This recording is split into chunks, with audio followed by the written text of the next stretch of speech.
So Mavis, you have an interesting story. Your childhood and how you were raised is one of the most fascinating things I've heard. How did you, tell me the story of how your childhood kind of unfolded. My adoptive mother, Doris, she was a patient of this corrupt psychiatrist. She was an alcoholic, drug addict, and I believe bipolar, maybe comorbid condition, and she was self-medicating. He convinced her that adopting a baby would take care of everything. And he brokered this adoption for his profit. And he was later exposed. He was in the Chicago Tribune headlines.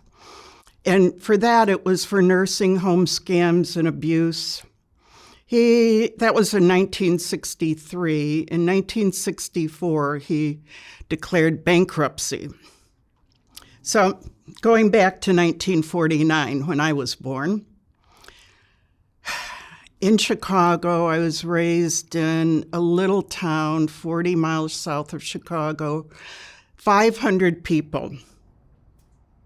I left at 17, then it was 499 population.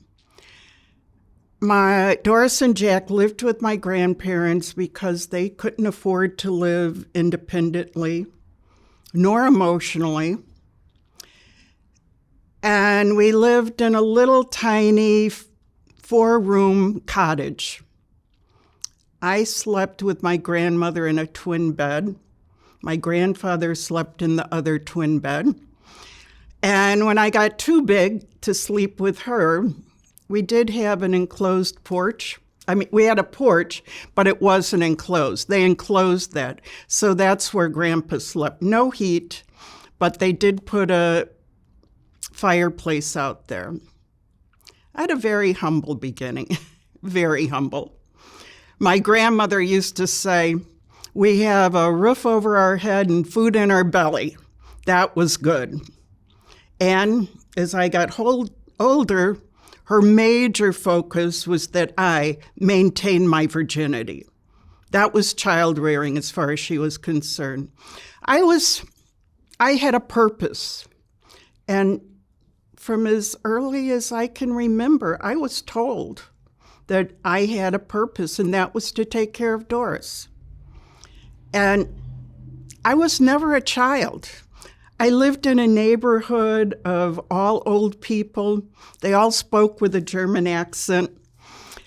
And for me, playtime was watching soap operas with my grandmother. I didn't know what comics or any of that was. And to look after Doris. Doris was sick a lot. She had a lot of bronchitis, a lot of asthma. Of course, she was a chain smoker. And I was like her little maid, running in and out. Go get my cigarettes. Go bring me coffee. And I always wanted her to be a mother. But that couldn't happen. Childhood was chaotic. Multiple suicide attempts. Cutting her wrist. From your mom? OD, yes.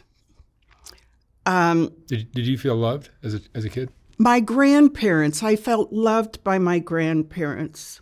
And as I grew up, I realized that Doris wasn't capable of love. She was too sick to love. But my grandparents, I knew, loved me. My grandmother did not want to be a mother. And she wanted her daughter to be a mother. And she resented having to mother me, having to take care of my basic needs. I wouldn't say she mothered me. She did what you have to do. She changed my diapers, she did my laundry. And as I got older, it was always, your mother should be doing this. I shouldn't have to be doing this. I remember one memory I have. She was getting me ready up for school and made breakfast, and she said, go get your mother. I shouldn't have to do that. She should be in here doing that. So I go in. She just slapped me across the room. And then Grandma didn't ask me to do that again. The police were at our house a lot. One of my first memories was in the backyard underneath our mulberry tree. I was waist high to a policeman. I think he must have been state police because I remember a tan uniform and a big hat. And I was screaming, I have to go in there. You don't understand. He was very calm, and he was saying, you have to stay here with me. And he was in front of me. He never touched me, but I could hear the screaming and the chaos going on. And in my mind, I had to go in there and take care of it. Things didn't get any better because Doris was always sick. It was decided that she should move to Arizona, that the climate would take care of her asthma and bronchitis. So the three of us, Doris, Jack, and I, put everything we owned in a station wagon. He had a green station wagon. He did construction work. And we went to Arizona from the time I was 9 to 11. Those were memories that are hard for me to go back to even now. We got there, we rented a room. It was actually a studio. It had a little 2-burner stove and a little refrigerator. And you paid this by the week. But at the end of the week, if she had used up all the money to get drugs, and remember, he was making minimal wage, we couldn't pay the rent. So we load up the station wagon, go to the desert, and stay in the station wagon. I was scared. I was always scared. I have to go to the bathroom, but I wouldn't get out of the car during the night because there were rattlesnakes in the desert. We stayed there until I was 11 years old, and everything was the same. We moved back to Moni. When I was 12 years old, I decided I was getting out of this. I would graduate from high school when I was 17. And from 12 years old, I started working. I was making 25 cents an hour, working babysitting. I don't know how anyone would trust a 12-year-old with their baby, but people did. I never would, believe me. But I always projected as being very old because I was never allowed to be a child. So I had a plan, and I had a little notebook that I kept with me, and every single penny I made, I wrote down. And every penny I spent, I wrote down. And in 2021, when we moved, I found this notebook. I couldn't believe what I'd put in there and how focused I was. I knew how much money I would have to make until I was 17 and I could be self-sufficient. I was doing babysitting. I was doing ironing for people. And I always had a flair for makeup. I mean, as a child, give me a Maybelline eyebrow pencil and red lipstick, and anyone that would sit still, I could make magic happen. I was good. So I decided, I knew that at 16, I would have to get a job. In this little town, there were no opportunities to work. And I knew that I could make $1 an hour, which was 4 times what I was making, 25 cents an hour. Now, my uncle had this old, beat-up station wagon that he used for work. He was in construction also. It was a red and ivory station wagon. Had a hole in the floorboard. I could see the street. No first gear. Of course, everything was shift then. And I had to get a driver's license. I took driver's training in school. And as soon as I was 16, I went to school. They would send an examiner to the school. Now remember, I grew up in a town of 500 people. I don't know that I had ever seen a black person. This examiner was black. He was tall, very tall. His name was George Washington. I will never forget this experience. I was scared. I got in the car. I couldn't remember how to start the car. And I remember him saying, try putting the key in the ignition. I start the car. Well, it was a disaster. I did everything wrong. I forgot how to do everything. And remember, in those days, there weren't like dual controls. So he had no control over what I was doing. And we got back to the school, turned off the ignition, and he said, now let us bow in a word of prayer. I thought, oh my God, I'm toast. There's no way. And he was thanking God that he got back safely. Then he told me I had passed. I couldn't believe it.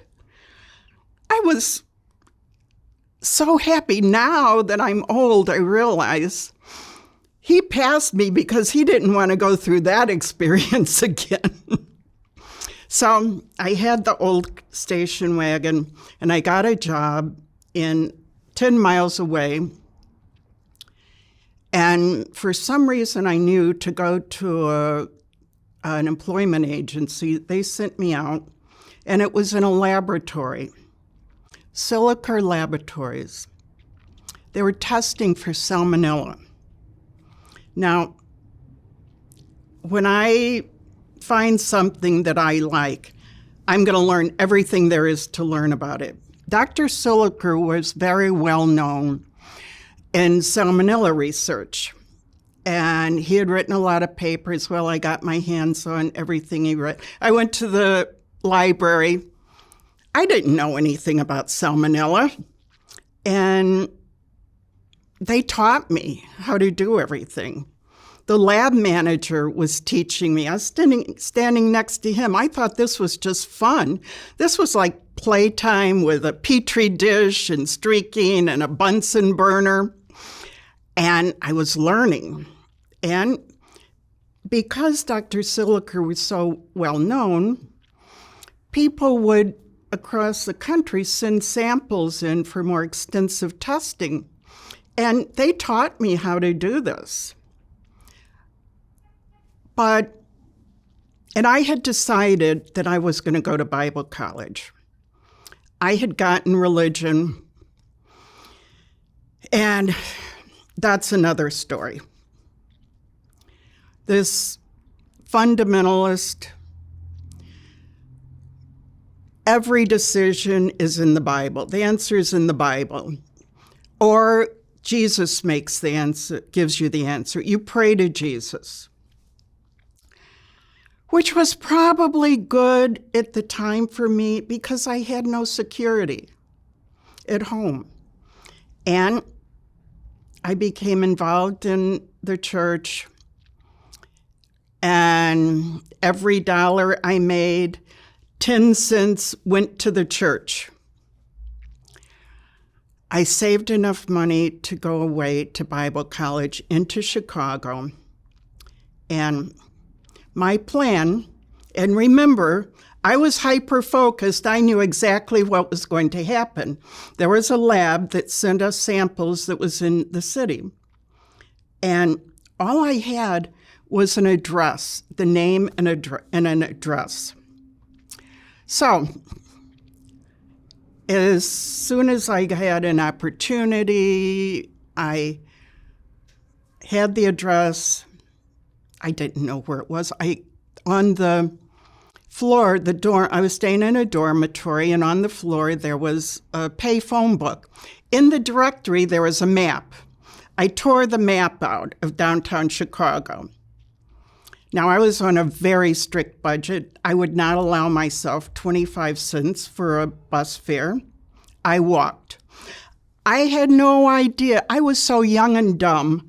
I had no idea that I should call for an appointment, for an interview. I put on my church clothes. I was all dressed up. I'm walking south on LaSalle Street to Madison Avenue, west on Madison Avenue. And I'm seeing bodies laying on the sidewalk. Men propped up against the buildings, drinking out of brown paper bags. The first I looked at them, they looked just like Doris. I was determined. I was focused. All I would look at were the addresses. I kept walking. It was 16 blocks I walked. I found the address of this laboratory. Now, the first floor had a day labor agency. Need I tell you what was there? These men were waiting in line to get in. I opened the door. It was on the second floor. Opened the door. Here are bodies on the stairway. There's beer bottles, litter. I didn't care. I'm up the stairs. I find the door to the laboratory. I went in, and there was this man in a lab coat and half-frame glasses. So, what do you want? And very professional, because remember, I'm all dressed up. Well, I'm a Bible college student, and I need 20 hours of week of work. How old were you? 17. And we don't hire anyone but graduates here. Remember how dumb I was. I said, oh, I'm a graduate. I graduated from high school. Get out of here. I didn't let that stop me. I said, but I worked for Dr. Siliker. Now I had his attention. And I did the testing on the samples you sent us. He said, okay, I'll hire you for 2 weeks at $2 an hour. Now this is double what I was getting. And at the end of 2 weeks, if you can do everything you say you can do, I'll pay you $7 an hour. I thought I'd hit the mother lode. This is 1967. $7 an hour was huge. I ran back to the dorm. The next day I show up, I'm in my little white uniform because that's what I wore. And I did the testing. I started at 1 o'clock to 5. 5 o'clock, he came to me and he said, I'm going to walk you out the door, down the stairs and out, because as long as you're in this building, you're my responsibility. Once you get out, you're on your own. The next day, the same thing. The third day, we get a lot of oysters. I'd never seen an oyster. I had no idea how to shuck an oyster. He didn't either. So I went downstairs to the day labor agency, and he brought up this guy who had worked in a restaurant. He reeked of alcohol and cigarettes, body odor. Now, just grimy looking. He's standing next to me shucking oysters, and I'm preparing them for testing. Before I know it, I feel something. I look down. His grimy hand is on my breast. Now, I'm a Bible college student. I freak out. I go to this pathologist. I tell him I can't work here. I leave. But I had to have a job. So I'm walking the 16 blocks back to school, the dormitory, which was on the school campus. And okay, I'll go to the hospitals in the area. There was Northwestern and a few others. Well, they wanted no part of me. I was walking down a residential street in Lincoln Park, and there was a row house, and the name on the row house was Mason Barron Laboratories. I thought, okay, maybe this is a one-man show like Dr. Siliker's, and he'll give me a chance. I went in. There was a receptionist. I gave her my pitch. No, we don't have anything. Dr. Mason was sitting behind her, which was probably the dining room because, these row houses, there's the living room, dining room. And he looked up and he said, Sue, send that young lady in here. I think she really wants to work. So I went in, and I'm standing in front of this big desk. I was terrified. And I started giving him my pitch.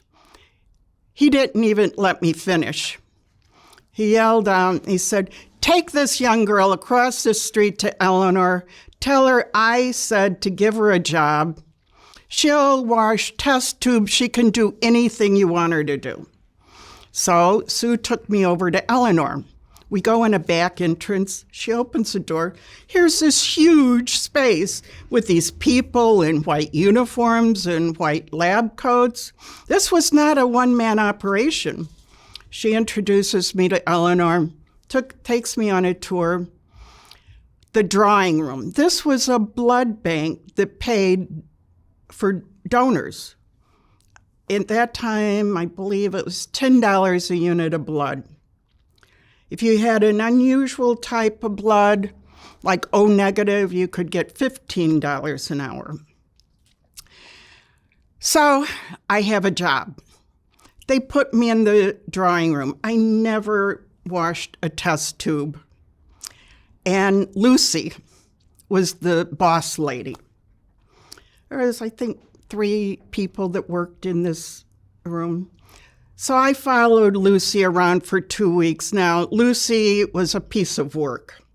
Lucy was European, talked with a very heavy accent, looked European, had long navy blue, like well below the knee, either navy blue or black dress on, a soil lab coat over it, and her hair pulled back in kind of a bun, and these painted fuchsia lips with a cigarette hanging out constantly.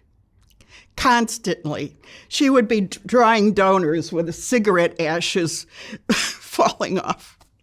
I followed her. 2 weeks later, she puts a 16-gauge needle in my hand and tells me to go draw this donor. I'm 17 years old. I'm scared. I've got the needle. I'm like this. Now, if you don't know, a 16-gauge needle is a very large needle. If you're giving blood for testing, they usually use a 24-gauge needle. I've got this needle, and I'm shaking, and I pull myself together. I'm focused. I have to have this job. So I take the needle. I put it in his arm. And this guy was he was a cleaned-up version of West Madison Street. Put it in his arm. I miss. I put it in deeper. I go in. I come back out. Lucy came to my rescue. I was focused. I was going to be as good as I could be. And I did. I became very good. They call that phlebotomy. Be a phlebotomist. Yes, I was a phlebotomist. I'm basically homeless people. Yes. So I'm working 20 hours a week. I'm going to school. And the further I get into school, I'm not quite as attracted to the evangelical, no decision-making business. And in the spring of 1968, I was on State Street. Now, part of the curriculum, you had to hand out Jesus tracks. You had to be witnessing on the street for Jesus. So I was doing what I was supposed to do. I go down the subway. Nobody's there. It's quiet. Now, this is creepy because Chicago, it's busy all the time. I see a train coming, and there's a woman I can see in the background, and she's yelling, "They're coming from that way." I get on the train, get off at Chicago Avenue, go up the stairs. Nobody's on the street. I start walking west, and the further west I get, I'm starting to hear sirens, and then they become louder. I get into the dorm, and I find out Martin Luther King had been murdered. I had no idea. All the girls were going up to the roof to see what was going on. We could see flames and smoke from the west side of Chicago. Well, we weren't up there very long because security came and brought us down, got us off the roof. We were supposed to stay in our rooms. Now it's after sundown in the evening. Now we can hear gunfire. Security comes, tells us, take your blankets and your pillows, and you're sleeping in the hallway.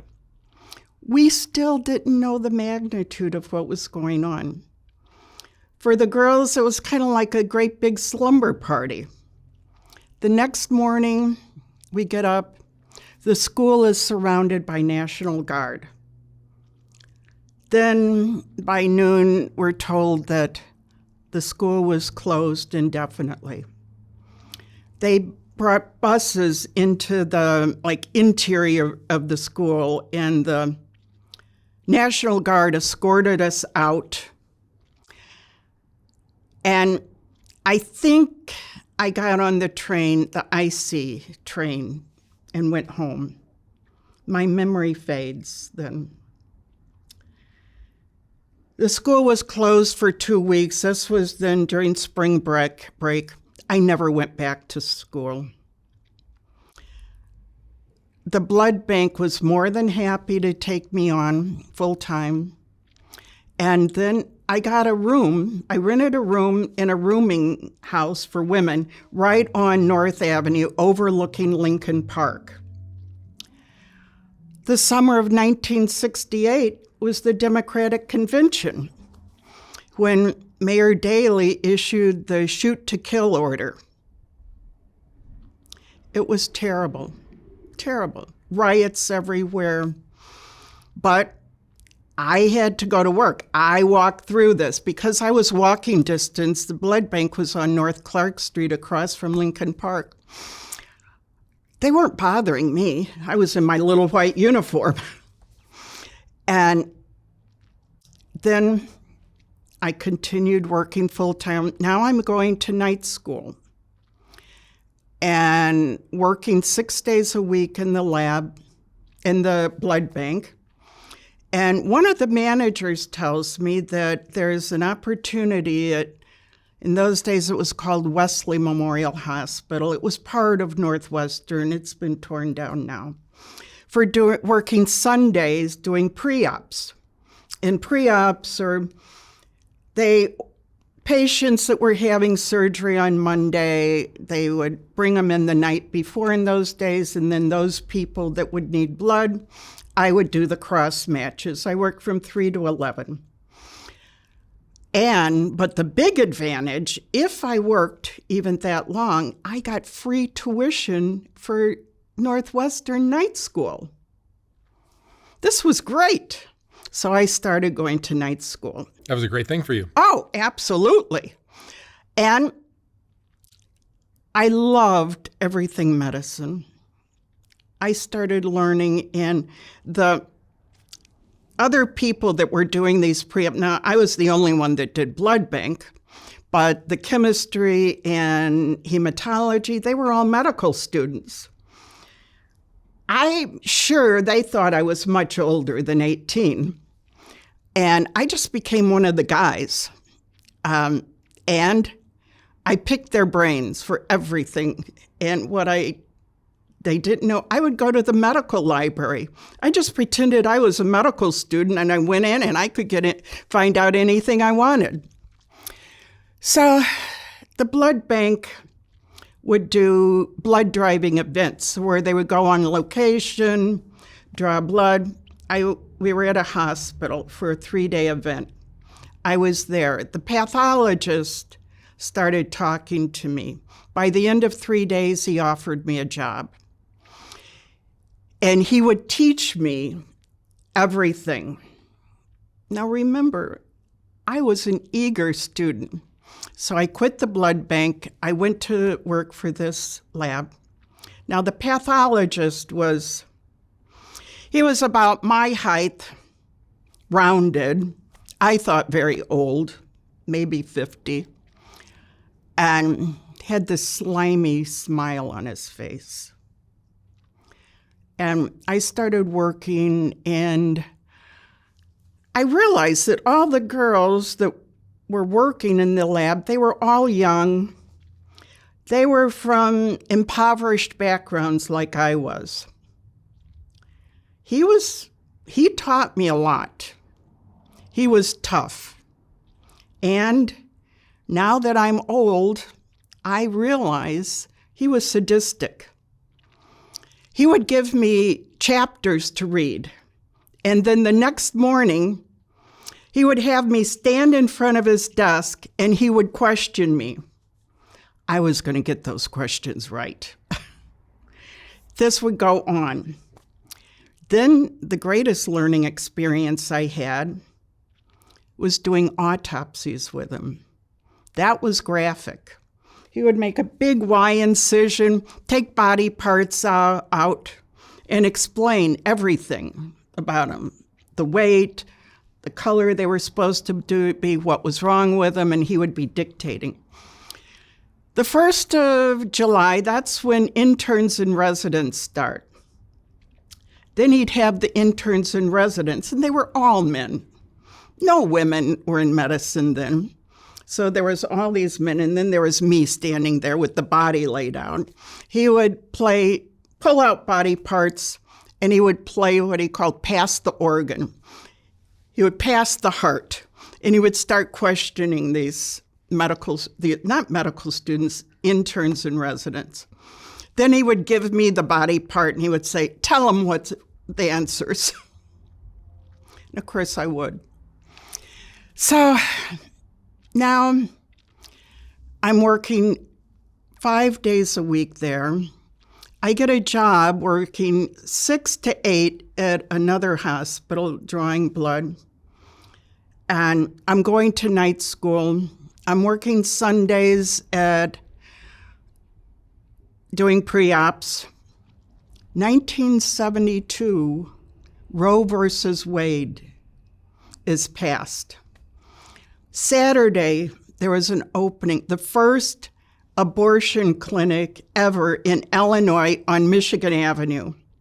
I went to work there doing pre-ops, but you had to do hemoglobin. You had to make sure these women were healthy enough to have an abortion. It was unbelievable. People were lined up around the block for abortions.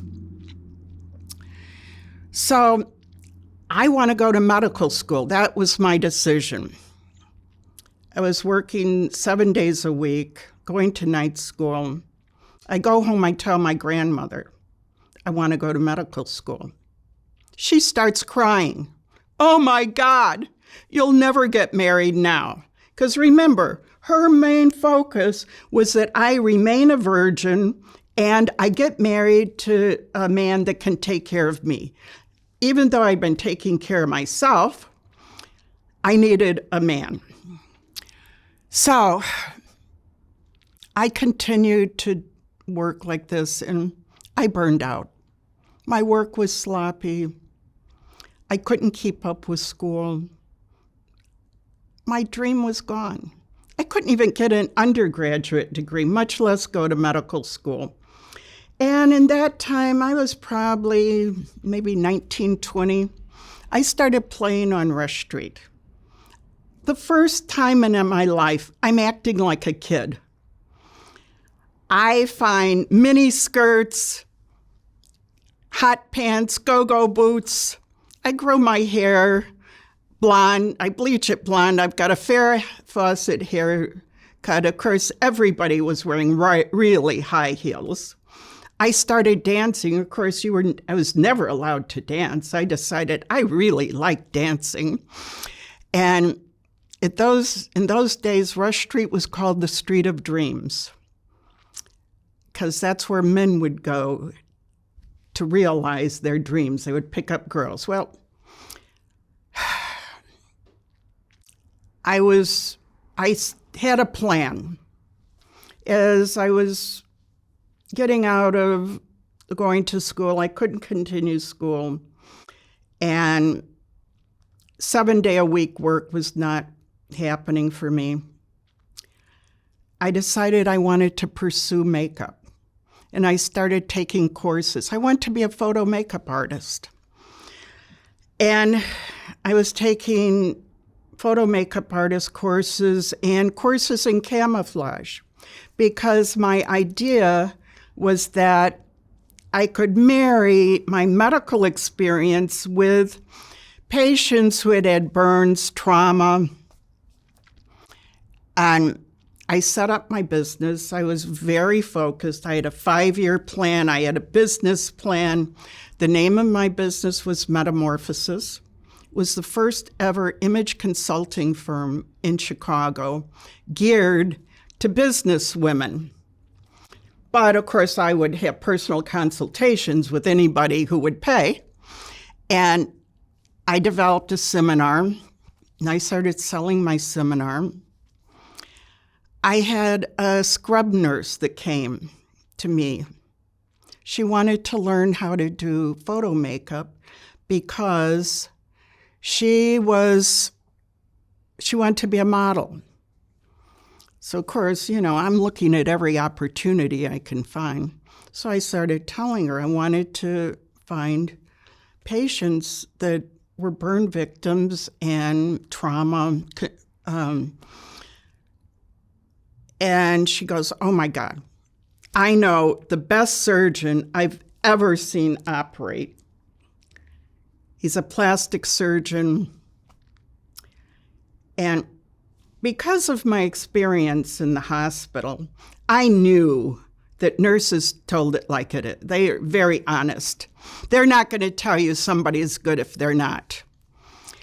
And she continued, and she said,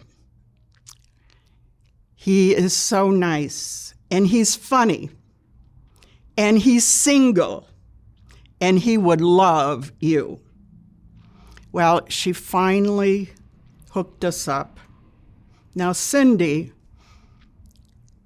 I was her first experience with makeup. This was like 45 years later. She is a prominent makeup artist in Manhattan. And I see her work on Instagram. Anyway, finally, Harry comes and we meet. I'm not interested in getting married. I have my plan. This is a business I'm going to make successful. It's going to be franchised in 5 years. I didn't care who he was. But he was so nice. And in those days, I had my rules of engagement. I did not date a man that had been married. Certainly no one married. And I would not date anyone that had been divorced for less than a year. They had problems. And I had a 10-year cutoff. He lied about his age. He was 12 years older than me. Then I went and fell in love with him. So what do you do? I remember the first time he told me he loved me. And he said, "You love me too, but you're not willing to admit it because you've been hurt." And it took a while for me to admit that I loved him. And I called my grandmother.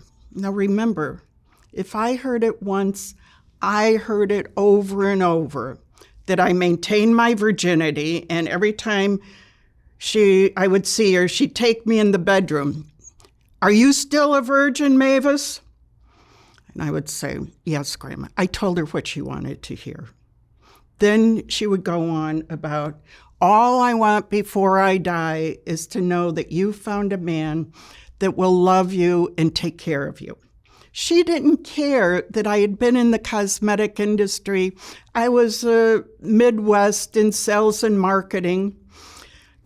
She thought it was disgraceful that I was flying to major markets in the Midwest. So I call Grandma. I tell her I've met the man. First thing she says to me, does he love you? Yes, Grandma. Does he really love you? Yes, Grandma. Does he work? She could have cared less that he was a plastic surgeon. Yes, Grandma. Does he go to work every day? Yes. Do you love him? Yes. So we went on. Finally, she says, grab him, Mavis, grab him. Now, she said, I'm going to take my afternoon nap. She never woke up. The next call I got was from my grandfather sobbing. Grandma had died in her sleep. She was 72 years old. Her dying wish was granted. Now, my childhood was very much like Hillbilly Elegy. Are you familiar with that movie? That was my childhood, except some things were worse. Glenn Close could have played my grandmother, okay? Okay, Grandma dies. A year later, I marry Harry. I continue my business. And then I moved my studio into his office. I had a studio on Erie Street, and I moved it to his office. I couldn't believe how little money we were making. Something was definitely wrong because he was busy. By that time, he was a well-established, respected surgeon. And given my background in sales and marketing, I did a practice analysis, and quickly I realized what was wrong. We made some changes. The business turned around. I continued as much as I could, but it became a decision. Do I continue my business, or do I put more effort into the practice where there was no way I could make as much money as he could? So we're married for 2 years. And one Sunday morning, we're having pillow talk. And he starts rubbing my belly. He said, I want a baby growing inside of here. What do you think? I said, you know, I don't think that's possible. I had been told I had a lot of problems that I would probably never be able to conceive. The fact that he had already had 3 children, I thought, okay, this may be fine if I never have a baby. He was married when he was 20 years old. He was in dental school. He graduated from dental school, then went to medical school. Anyway, Sunday morning, he's rubbing my belly. He said, I know, but there are a lot of advances that have been made. Let's try. Are you up for it? Yes, I will. So we tried, and we tried, and we tried. Now, after Grandma died, I felt so guilty that I had put really Doris out of my life. There was no way I felt that I could do anything with my life because I was working very hard. She was coming to my work. She was stealing money from me. She was going to neighbors. She was an addict. That's what addicts do. I could not focus on my life and have her, so I really put her out of my life. When Grandma died, I felt so guilty. I let her back into my life, but very limited basis. She had met a man. She was hospitalized in this psychiatrist for-profit hospital many times. He had done so many shock treatments on her, her brain was fried. He made a lot of money on her. She ran away with a man that she met as a patient. They were living in Milwaukee at the time. So we're trying to get pregnant. I finally got pregnant. We were doing husband insemination. That means you take your basal temperature, and when it reaches a certain point, that means you're ovulating. And you collect the specimen, and then I take it to the doctor, and I would be inseminated with that. Well, the temperature reached a level of ovulation. We collect the specimen. My husband goes to surgery. 9 o'clock, I get a phone call. Doris had committed suicide. The Pandora's box was open. Every memory that I had suppressed from the time I was 17, from birth to 17, was open. I never told anyone about my childhood, ever. I had told my husband, and it didn't matter to him. So now I've got this Pandora's box. Every memory is coming back to me. I felt like I was just grabbing, trying to put these memories back into the box. I couldn't. I had an 11 o'clock appointment to be inseminated with my husband's semen. I'm determined. I go to the office. I'm holding my husband's semen in my hand to keep it viable. Now, I'm not a crier. I'm not one that's going to get hysterical. But the doctor was smart enough. He knew something was wrong. I gave him the short answer. He said, "You're not in a position to do it this month. Let's do it next month." And I was like, "No, I want my husband's semen in me today." He's like, okay. You know, I was on a mission. I used to tell my husband, "I'm on a mission." He would just say, "Oh, God." I was inseminated. That day, I became pregnant with Margot. The day Doris commits suicide, I'm pregnant with Margot. During that time, I didn't sleep more than 30 minutes at a time. I was a wreck. I was still showing up at the office, although I did call in and say I had a migraine headache, which I did not. I couldn't do it. So it's confirmed I'm pregnant. I can't take any medication. I'm pregnant. And I don't know if I would have considered it anyway. During the first trimester of my pregnancy, my husband is diagnosed with kidney cancer.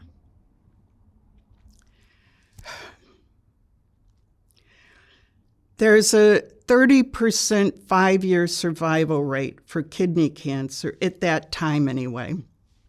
This was 1985. Again, I'm still putting the pieces together of my childhood. Now my world, my rock may be gone. I may be raising this baby as a single mother. So he has surgery, he has his kidney taken out. We get past that. And I think I forgot to mention, in the process of all this, we had my father-in-law living with us. And we're looking for a house. We were living in a condo. We're looking for a house that has a first floor bedroom and bath for him. And we had a limited budget. The day Harry got out of the hospital, I took him to see a house. The realtor that I had been working with said, I think this is the one for you. It was a 9-bedroom, historic landmark house that was within our budget, but a major fixer-upper. And it was but ugly. It had good bones. And being the creative person that I was, I could see what could happen. We had 189-foot frontage, which in Evanston is huge. Lots in Evanston were 25-foot wide. So we buy the house. 6 weeks, I was my own general contractor. I'm going to the office, I'm running to the house, contractors coming in and out. I'm pregnant, 6 months pregnant, we move into the house. We got it in shape. 9 months, I go into labor. I have Margot. 16-hour delivery, perfectly normal. In fact, you'd have to know my husband. He was a very pragmatic person, very loving and kind, but very pragmatic. My water broke at 3 o'clock in the morning.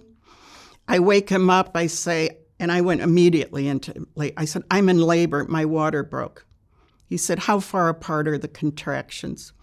I said, 10 minutes. He said, go back to sleep. It'll be a long time. I said, I can't go back to sleep. I'm in labor. He said, well, I can. And he did. 6 o'clock, we go to the hospital. I have my baby, this beautiful baby girl, perfect. I was 2 weeks late, so she was perfectly formed. Harry's sitting there holding Margot. We're in this stage of parental bliss. I go into a seizure. Because I had seen so many seizures in the blood bank, I knew exactly what was happening, but it was like an out-of-mind experience. I had no control of my body, but I knew I was arching, my hands were going back like this, my tongue was going back in my mouth. Now I see respiratory therapy come running in. The doctor was pulling on his pants. He comes running in. All these people are around me. And in my mind, I knew they had called a code. I'm dying. I knew this, but I couldn't do anything. I couldn't talk. I couldn't control my body. It passed. Obviously, I lived. And we brought the baby home. Margot was 6 weeks old. And my husband was very involved in organized medicine, and he always wanted me by his side. We went to a dinner on a Friday night, one of these obligatory dinners. I was in so much pain. My neck and down my arm, my shoulder and down my arm. I was taking everything I could find in our medicine cabinet for pain, and I was drinking straight vodka. On the way home, I told my husband I was in pain. Now, you don't do a lot of complaining if you're married to a doctor, because unless it's really serious. The next morning, I couldn't get out of bed.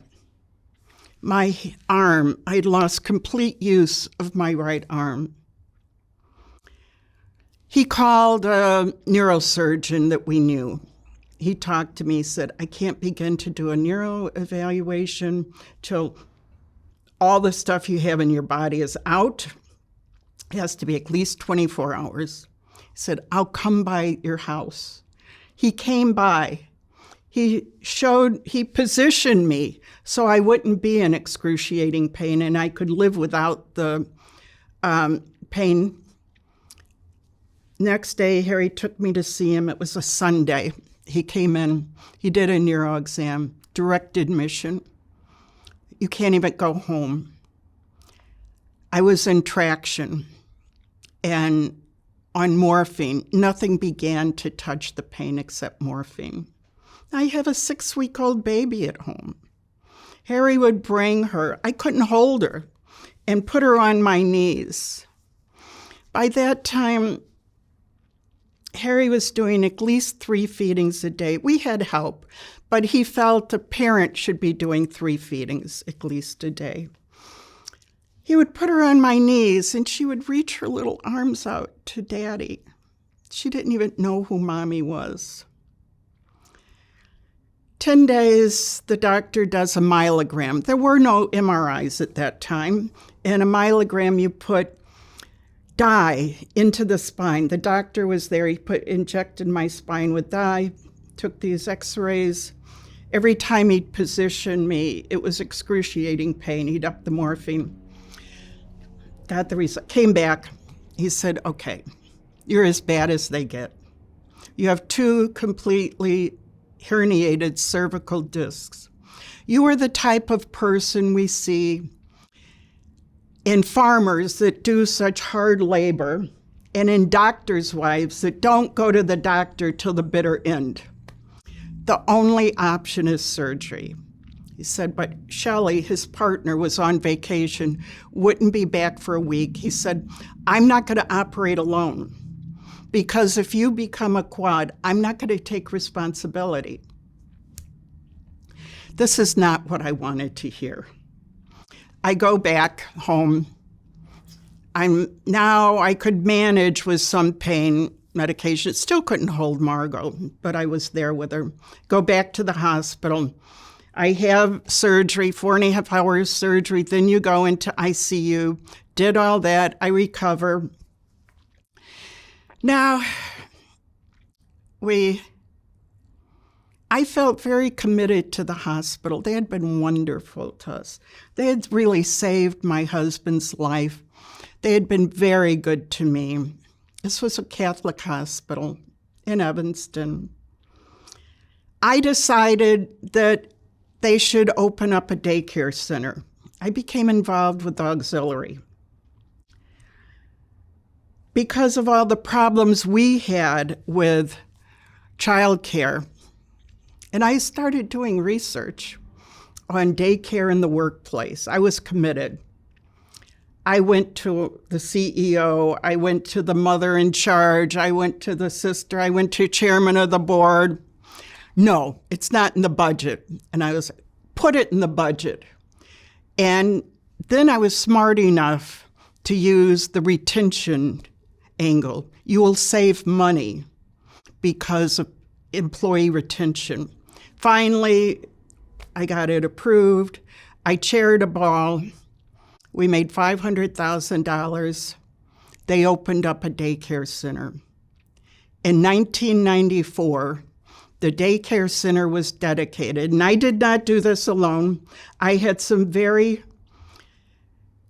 talented friends that I enlisted.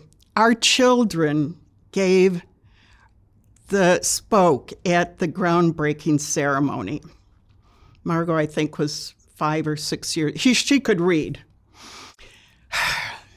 Now, we're fixing up our house. 1988, my husband's president of Illinois State Medical Society, which meant that he had to go from county to county giving speeches. He wanted me with him. They were flying us on a private plane to every county.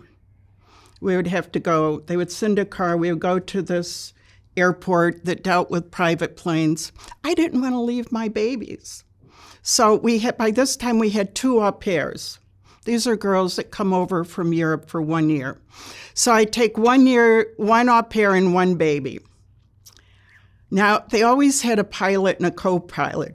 The co-pilot would be carrying the diaper bag. And we would be sitting there with 1 baby, au pair, me and my husband, 2 pilots, for safety reasons. If something happens to 1 pilot, there's always another one there. So we did that for a time. Then cosmetic surgery is very dependent on the economy. So when the economy is bad, plus cosmetic surgery is bad. And you don't make it doing reconstructive. I could do a whole program on plastic surgery, believe me. We married in 1980. 1981, Harry gets a call about 1 o'clock in the morning.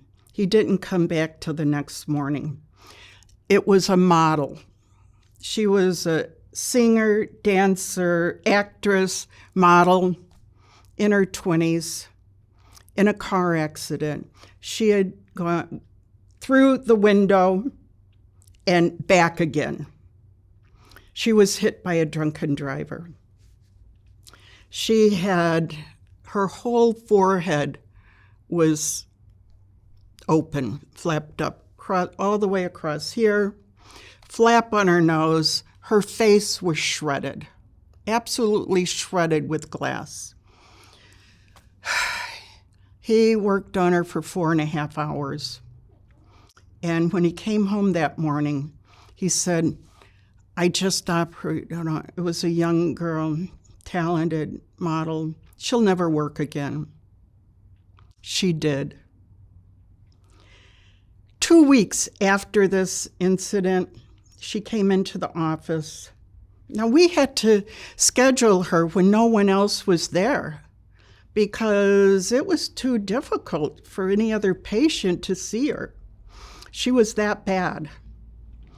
Her parents had covered the mirrors in her house so that when she came home from the hospital, she couldn't see herself. So she came to me 2 weeks and she said, I have an audition for a dance job.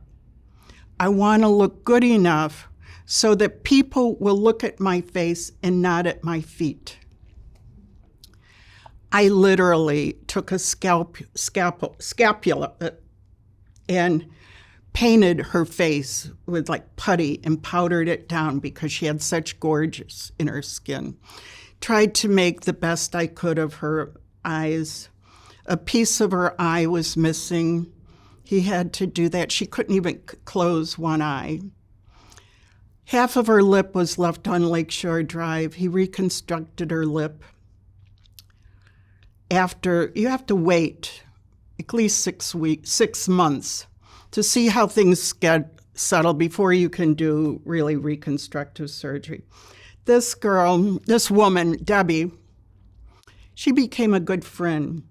She used her accent and she expressed her anger by dealing with MAD, Mothers Against Drunk Driver. She campaigned for seatbelt safety. She did a PSA. They became good friends. In fact, Jim, her husband, did my husband's eulogy, which was like 42 years later. Jim did the eulogy for my daughter. That's how close we were. My things go on. Life continues.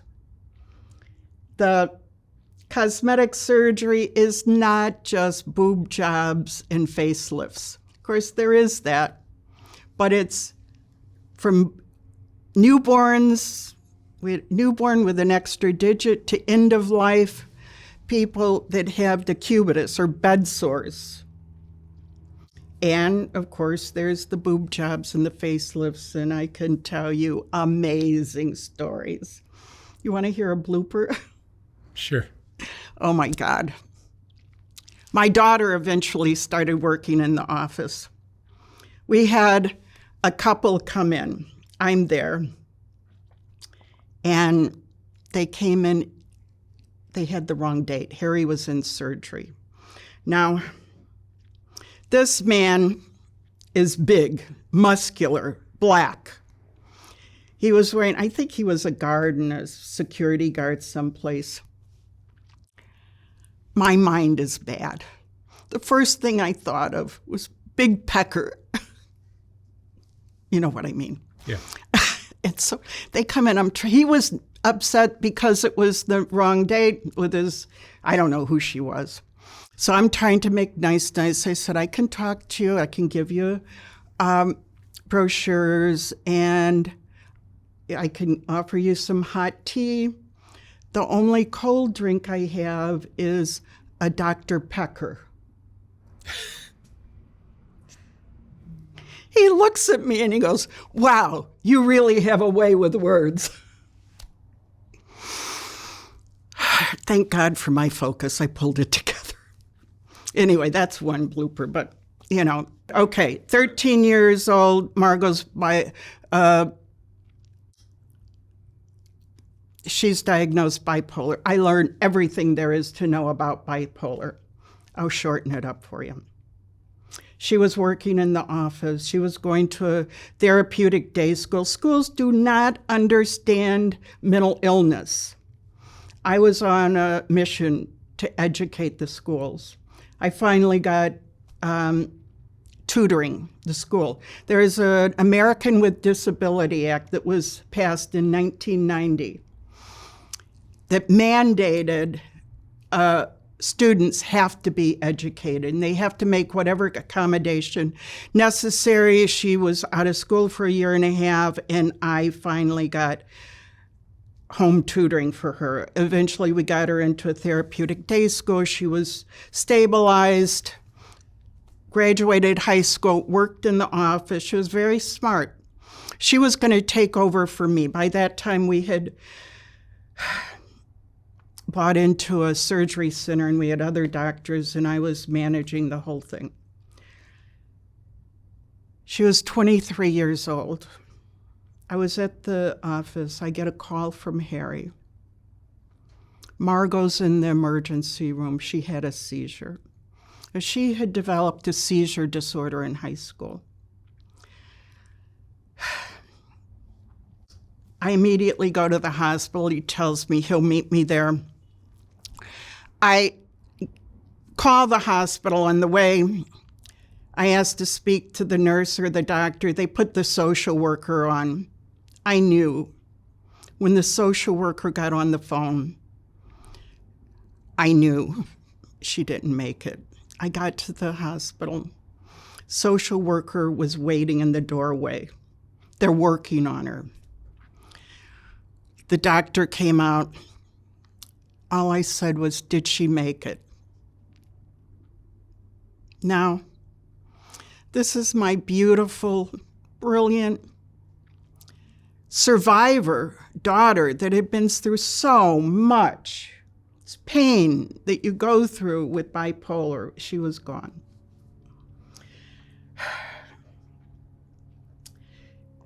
We both retire. My husband wants to find my birth family. He thinks it's important that we know my medical history. He does the legwork. I couldn't emotionally. 2015, he wants to take a memoir writing class, a flash memoir. Now, the only person that knew anything was my husband. Even when my mother died, I didn't tell anyone. I did a flash memoir, very condensed. It was read in class, very well received. My husband felt I was a talented writer. He wanted me to write a book. He put a lot of pressure on me to write a book. He said, this is a story that needs to be told. I couldn't. I said, I can't. I'm not emotionally ready. Then, 2016, I find my birth family, my maternal birth family. Now I'm, let's say, 66 years old. I was raised an only child. I had no idea I had a family. Find my maternal family. I talked to a sister. Then 2017, I had done a DNA on Ancestry. There's a match. Well, to make a long story short, I find out I have two sisters, one 18 months, one 19 months younger than me, and a brother. I My son is in law school at the time. I'm emailing, texting him everything I'm finding on Google. Everything's out there. You have an uncle. He's a clinical psychologist. He's written 5 books. Check him out. You have an aunt. She's an attorney in Little Rock, Arkansas. I get an email back, a text message back. OMG, she wrote the textbook for my legal writing class. How do these things happen in my life? Anyway, we connect. She comes up to see me, and within 2 weeks, we are so much alike. It's unbelievable. Talk about nature versus nurture. We were even wearing the same kind of clothes. We both had a tank top and a shirt over it and pants. We became very close. My brother is very close. He calls me all the time. I just went away with my sister. So many similarities. Our sons graduated from the same law school. He's 10 years older than David. We both married doctors. Her husband died 4 months after my husband. So I knew exactly what she was going through. I could be supportive of her. Now that I'm old, I look back and I understand exactly why I survived and did really well, all things considered. Not too goofy, a little bit, like most people. It was genetics. I always thought I was so happy that I did not come from the family that I was raised in, because they were all had addiction, anxiety, a lot of issues. Now, I find out I'm from a really smart family. It's genetics. I never graduated from college. I'm totally self-educated, but I've done pretty doggone well. And it's genetics and love. My grandmother and grandfather loved me. Even though I didn't have parents, I didn't have a mother, I had 2 people in my life that loved me. Did you find out why you ended up? Yes. She was 23 years old. She was pregnant and was unmarried. I don't think that she even knew who the father was. As it turns out, my father is a very well-established engineer. He's had projects internationally, Japan, Jamaica, South America. And Jeff tells me I'm a lot like him, that what he wanted, he got. Your mother was a girl from a good family who just had some fun and decided she didn't want the kid. Marginally, I would say. Marginally. It was more complicated. It's always more complicated. And now, here I'm sitting here talking to you. I'm telling you things I've never told anyone. And you make it easy. But over the past couple weeks, I kept thinking about the movie. Did you see Risky Business with Tom Cruise? Sure. At the end of the movie, he sits there and he goes, sometimes you just have to say, what the fuck? That's exactly where I'm at now. You don't have to include that, but that's where I'm at now. I have complete freedom. I'm writing a book, and it will be dedicated to Harry. I'm in a place in my life I can do anything I want to do. How old are you? I'm 75 years old. 75. Yep. You look great for 75. People have told me that. I don't know what 75 is supposed to look like, but that's how old I am. Mm-hmm. Mavis, let me ask you one last question. What would you say is the most important thing you've learned in all of this journey? Keep your head high and do the right thing. I've had a lot of people talk trash about me, and we don't want to go there.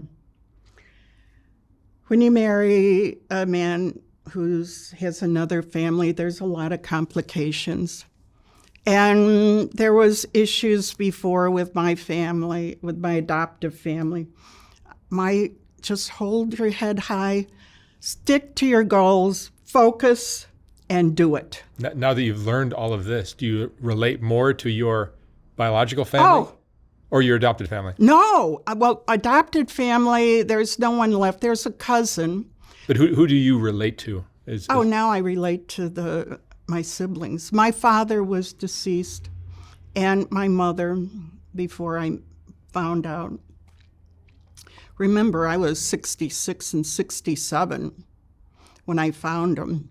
But Jeff has been wonderful, and Colleen, in telling me all of his stories. All the answers all the answers came out. He was so focused. They tell a story. He was in LA doing a project, and you know the traffic in LA. He decided he wanted a haircut, and he had to go over an expressway to get it. He rented a helicopter to take him over to get a haircut. That's the kind of person he was. He didn't let anything stop him. He was very successful. Your dad? He died, yes. I had no idea. I came from a very poor background, very poor. Now, I'm living on the Gold Coast in Chicago. I end up raising my children in a 9-bedroom historic landmark. We had over 7,000 square feet. That was just on the first 3 floors, not counting the finished basement. I can guarantee you there are people that would never believe what I've just told you now. The people that knew me as the ball chairman, all fixed up in these long gowns, speaking, raising money, running the office, they would never believe how I grew up. But I know now that it's because of the love of my grandmother and grandfather. Which were adopted? Yes, they're adopted. The adopted grandparents helped you out? Yes, they loved me, even though my grandfather was an alcoholic. He was drunk every weekend. He worked in a factory and worked the second shift, go to the bar after he got off, and come home, and then they would fight. My kids never experienced that. I wanted them to have everything that I wanted. I did not give them all the material things they wanted. David used to come home and say, you know, my friends think that you're rich, but I'm poor. We didn't have a big screen TV. We didn't have a lot of the toys that other kids, they did not get new cars when they turned 16. And I told them, we may not have everything, but you will never have to worry about your education. You will have as much education as you want, and you won't have to worry about supporting us when we get old. And that's where I'm at. Fascinating story. That's it. Thank you, Mavis. When I was designing the first Soft White Underbelly book, I realized that there were so many great portraits that weren't going to make it into that book. They just wouldn't fit. And once I saw how well that first book sold, I knew I'd have to design a second book. This second book is finally ready to ship. Like the first one, this book has a collection of some of the best portraits from Soft White Underbelly, accompanied by a quote from that person's interview. This book features another group of Rebecca portraits, as well as a collection of color images of the Whitaker family, and plenty of others. You can order yours for $125 or $150 for a signed copy at softwhiteunderbelly.org. Again, like the first book, once this book is sold out, I will not be printing more of them. The portraits are what Soft White Underbelly is all about, and these 2 books contain the best of all that work. Thank you for watching.